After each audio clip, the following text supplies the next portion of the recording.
Briefly, mate, can I talk about Patrick Roberts for 1 second, right? Who the hell do you think you are?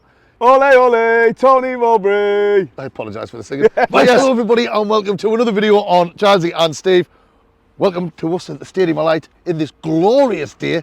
Glorious it is, Paul. Glorious. I've even got the old shorts on. This video is for the match preview for Saturday, which is away at Westbrom Albion. It's another 12:30 kick-off. Thank you, Sky.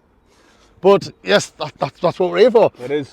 In this video, we're going to be obviously discussing the previous game, which was Millwall and penalty situation. You know.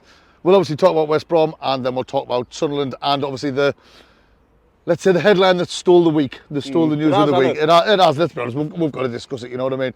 But before we do that, Paul, hit the thumbs up and subscribe if you're brand new to the channel. Which way do you want to start this one? Do you want to talk about the important news, what stole the show this week? Well, I am going to Bennett. Oh, is that not the news we're talking about? All right, you're talking about... Oh, did it start? Oh, you can tell them then you mean no, well. No, I'm going to Bennett. I've mentioned it once or twice. Oh my God, I'm jealous. That's really jealous. jealous. Get the old tan. get the pre-tan, pre-holiday tan. No, but the news is obviously Tommy Watson. I think it's a good deal. 10 million plus add-ons for a player that's not a regular starter.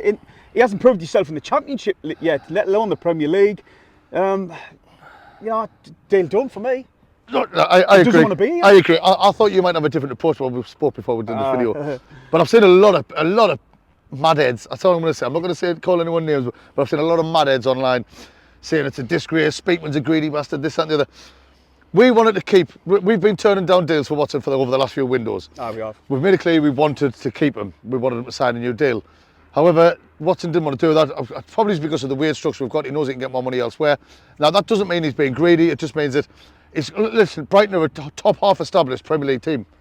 You know what I mean? He's not going to get a start though, let's be honest. Well, of course he's not, but he's not getting to start here. Well, actually he might, because they love young'uns, isn't it? But you've got to look at the fact that he started 6 games, he's appeared in 14, yes, he's got 2 great goals.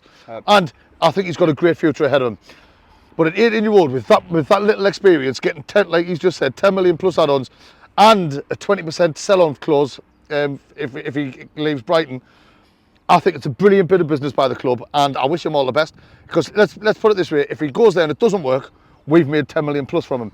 If he goes there and it does work, we're getting a chunky fee out of his next transfer. Win-win for us. So I wish Tommy all the best, and I know for a fact he will play his heart out until the end of the season. He wants to get this club promoted, whether he's with us or not next season. And do you know what, mate? That tax us onto the model just briefly. It just goes to show if anyone. Wait. No, but we haven't said that for ages. I know the model. The model.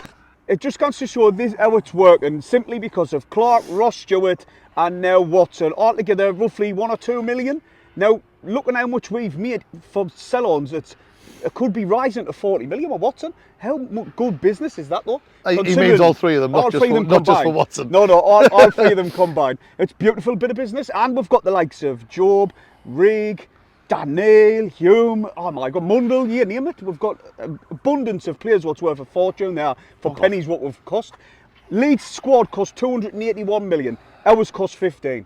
The amount of money we sell on what we can make is just unbelievable for the club. Like say, what we said before, you've got to stick with it. You've got to get behind it. And like I say, the season's not finished yet. Obviously, we want promotion. If we do get promotion, then you get a massive payout anyway for going up.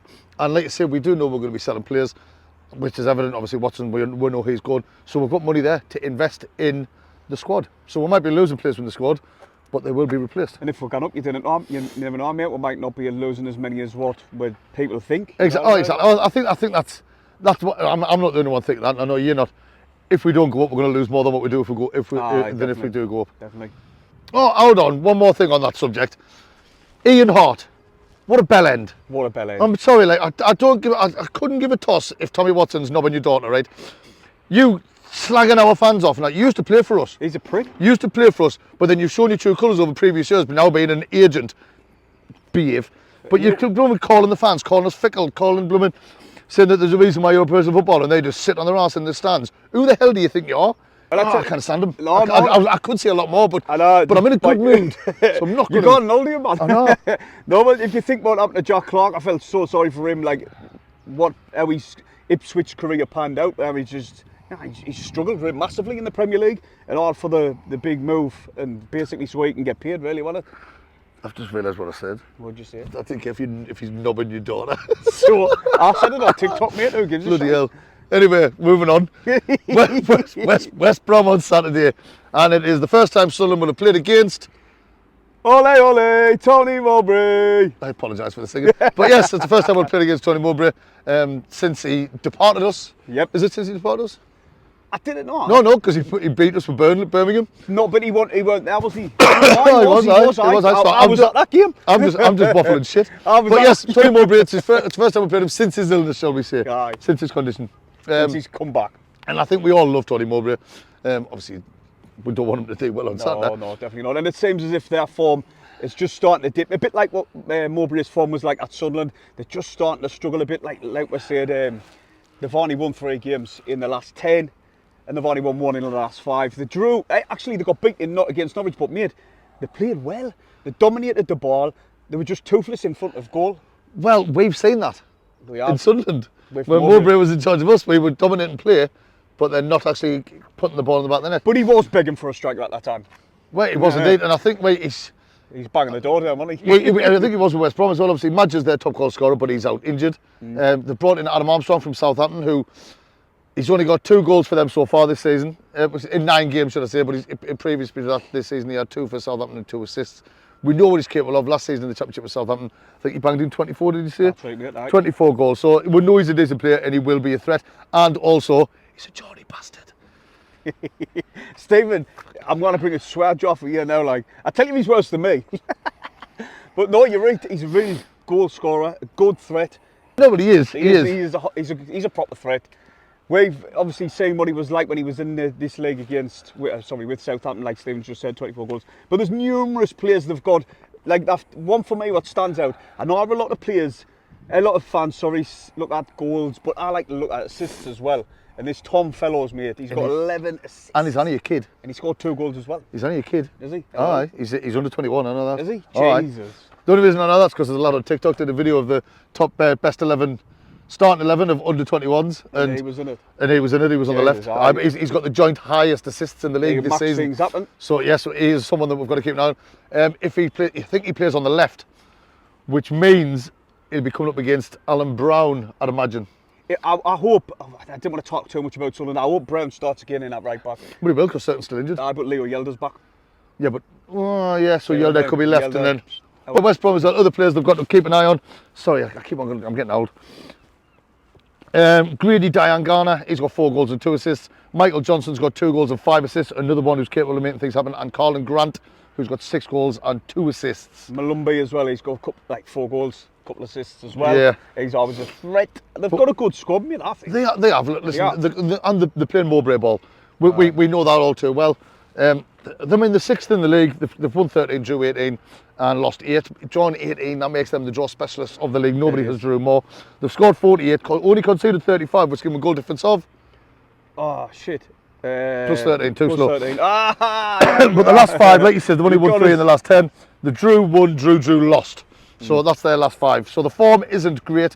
There's been a few people from like Championship podcasts and things like that where they've been saying that they're massively underperforming. Or they're performing but they're not getting the right results. Aye, that's what it is. They've been playing well in games, but they just haven't had that, like clear-cut one-on-one chance. It's been like speculative efforts from outside the box and stuff like that. So, well, I've seen one West Brom fan. He was saying that basically since Madge got injured, that's what they've been missing. The fact as soon as they've went a bit dead, like score-wise. If you look at the games as well, all the games like when they have won or scored, they've only got one or maximum of 2 in a game, and it's like that's what they're missing, then, isn't it? But no, now we'll look at Armstrong will start firing on all cylinders in front of no doubt. No, but against Norwich, Sargent, obviously we've known him all too well at the stadium when he scored past us a couple of seasons back. He's back from injury and he scored an absolute, well, he scored the win at the belt. Like, it was alright goal. In the 94th minute. Out of the Hawthorns, it's going to be a hard game. Sunderland do seem to struggle these days against anybody. We make hard work of it, if you know what I mean. Even Millwall, we beat them 1-0, but we should have, seriously, I think we outplayed them. But we only won the winners, which means we're always leaving ourselves susceptible to late goals, which we love doing this season. When we're at the stadium, mate, and we're watching that game, I was saying, we need a second, and it just didn't come. Obviously, we've got the chance to get the second, and we may as well get on to this one now, like you said earlier on in the video. Luke O'Nine's penalty, which I'm not lying to you, I think I could have done better than that. The worst thing is about that, right, is obviously we've had 5 penalties this season, we've missed 4. Wow.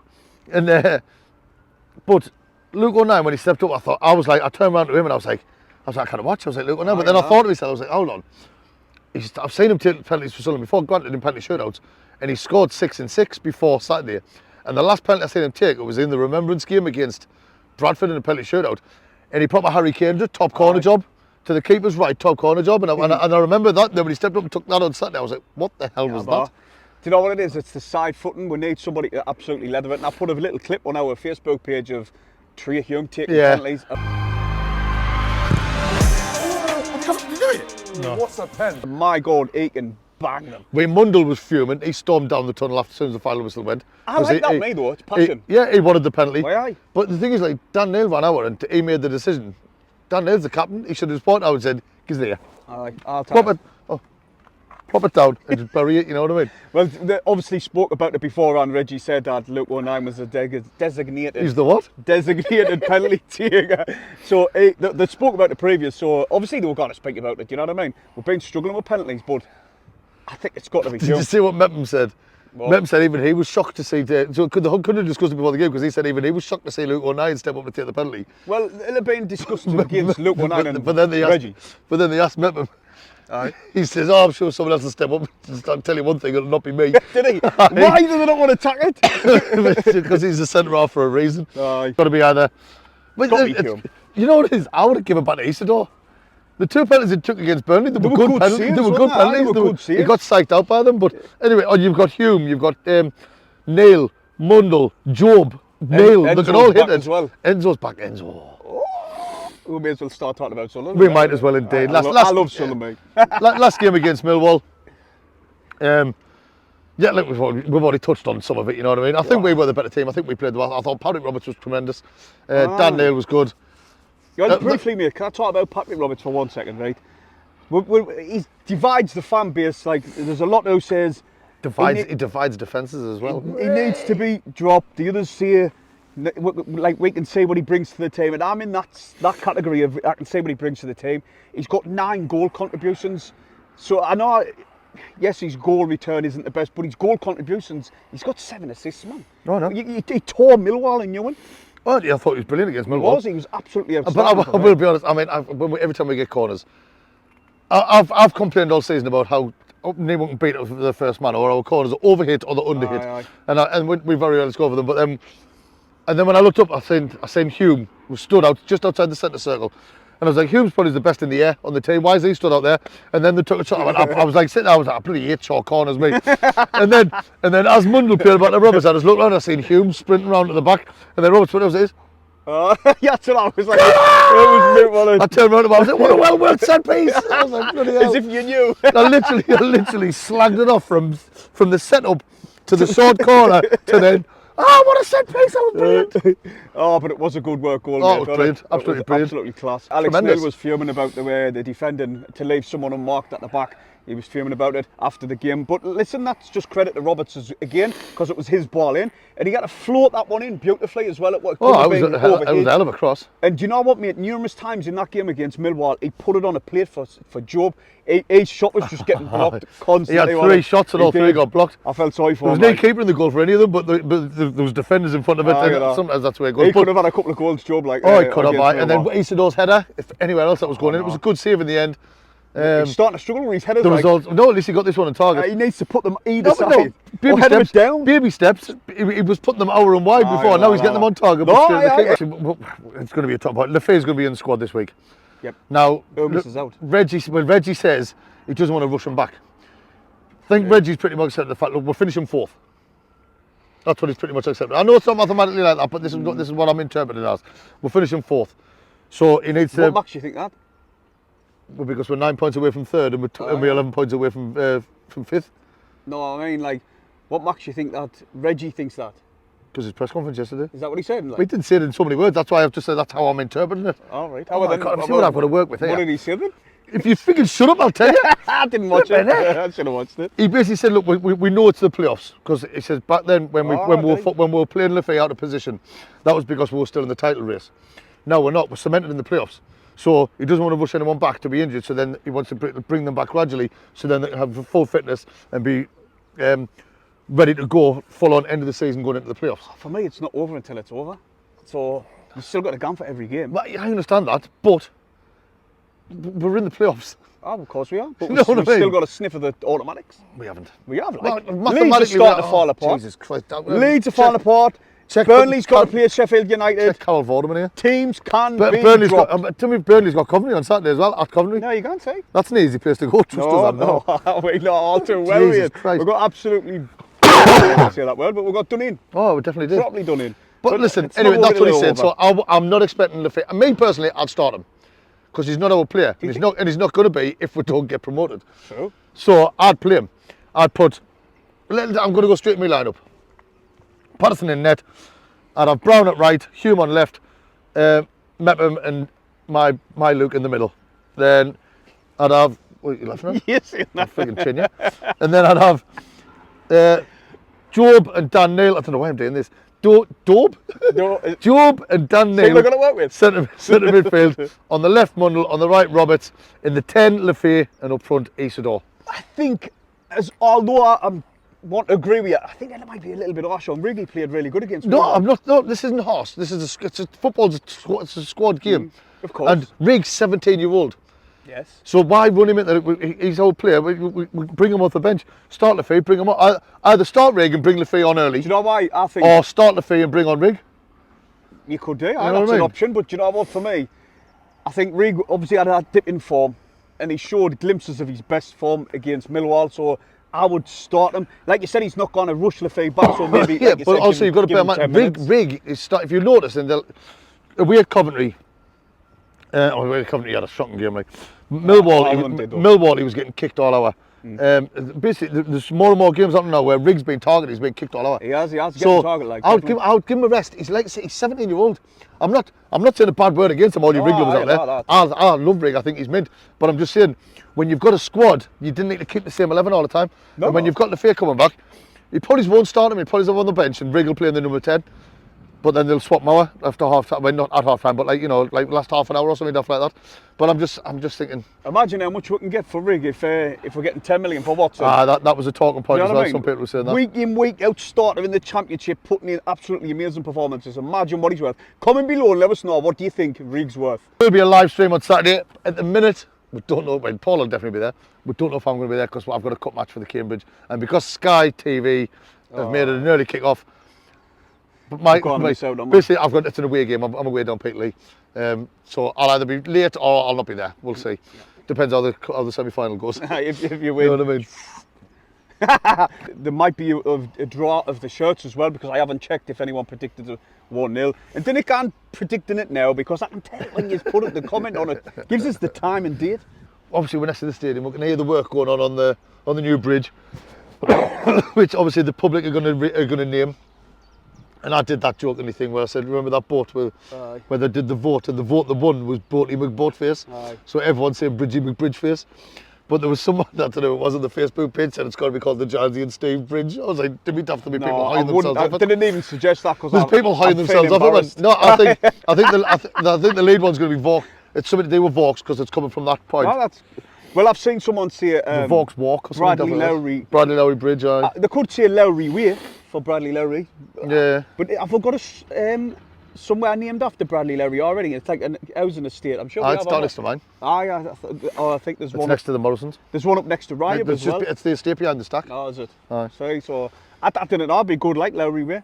Bridgie McBridgeface. Leave your comments below. What should the new bridge be called? Bridgie McBridgeface, I'm telling you. No, man.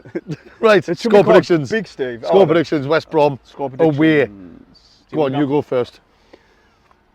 Do you know what? Like you say, Mowbray is struggling at the minute. Like, he's not struggling. Like, the performances are good. They're just struggling to score goals, and it's been costly. They see like the war against Norwich. 3-1 Sunderland. 3-1 away win. There you are. I'd be buzzing, even if we get 1-0. But I can 3-1. I'm going for it. Pinching yours. Well, you have but bear in mind, and obviously we know more about football. We know how they're struggling. That they're not being very clinical in front of goal. I'm going Sunderland 2-0. I'm going to go 2-0 Sunderland. Another clean sheet and a win on the road for our travelling fans. Do you know what it is, right? The league's really tight. They're going to be fighting for every point. Them are on the same points as Middlesbrough and also Watford. Bristol City's on the same points. Then it's Watford on 53. And there's 3 on 57, isn't there? It is. So they're going to be fighting. They're not going to want to lose the game. Oh, of course they're not. But it's going to be a tough game. It is going to be a tough game. I just hope that, we start picking up the intensity and the form, so we'll build it going at the end of the season. And like I say, with Enzo back and Yelder, it gives us more squad depth. So we'll have to see what happens. No, that's about it. Come join us on the live stream, hit the thumbs up. And subscribe if you're new. Away the man! For the best garage doors in all of the North East, go and check out on Facebook, Tyne and Weir Garage Doors. Tell them Jazzy and Steve sent you.